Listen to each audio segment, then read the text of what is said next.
YouTube algorithm কিভাবে কাজ করে। আমি জানি তুমি একজন নতুন ইউটিউবার, তোমার একটি চ্যানেল রয়েছে, অনেকগুলো ভিডিও দেওয়ার পরেও কোনো ভিউ হচ্ছে না। আমাকে আবার অনেকে বলবে, ভাই তোমার তো নিজের ভিডিওতেই ভিউ নেই। এখন ভিউ নেই, কিন্তু কয়েকদিন পর ঠিকই ভিউ আসবে, কারণ আমি এই যাবতে 4টি বড় চ্যানেলে কাজ করেছি। আমি ভালো করে জানি ইউটিউব অ্যালগরিদম কিভাবে কাজ করে, তা আজকে তোমাদের বলবো। প্রথমে জেনে নিই ইউটিউব অ্যালগরিদম আসলে কি। সহজ ভাষায় বলতে গেলে এটি হচ্ছে এমন একটি সিস্টেম যা ভিউয়ার্সের পছন্দ, ওয়াচ হিস্টোরি এবং এঙ্গেজমেন্টের উপর ভিত্তি করে তৈরি করা হয়েছে। ইউটিউব অ্যালগরিদম 4টি বিষয় থেকে আপনার ভিডিও ভাইরাল করে থাকে। নাম্বার 1, ক্লিক থ্রু রেট বা সিটিআর। এটা আবার কি? এটা হচ্ছে আপনার থাম্বনেল বা শিরোনাম থেকে আপনার ভিডিওতে ক্লিক করার হার।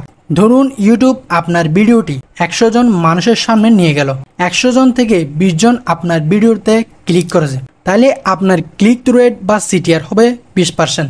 সাধারণত 10%-এর উপরে সিটিআর থাকলে ভিডিওটি ভাইরাল হওয়ার সম্ভাবনা থাকে। এক কথায় বেশি সিটিআর মানেই ভাইরাল হওয়ার সম্ভাবনা বেশি। Number 2, watch time. এটি হচ্ছে আপনার ভিডিও দেখার সময়কাল। আপনার ভিউয়ার্স কতক্ষণ ধরে আপনার ভিডিওটি দেখেছে।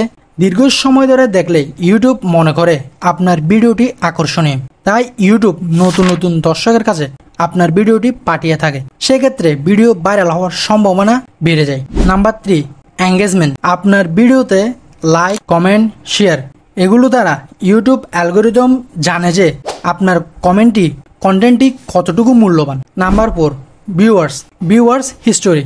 ভিউয়ার্সের পূর্ববর্তী আচরণ, যেমন তারা আগে কোন ভিডিওটি দেখেছে বা কোন চ্যানেল সাবস্ক্রাইব করেছে, এটি বিবেচনা করে ইউটিউব আপনার ভিডিওটি সঠিক দর্শকের কাছে পৌঁছে দেয়। এইসব কিছু অনুসরণ করলে খুবই তাড়াতাড়ি ইউটিউবে সফল হতে পারবেন।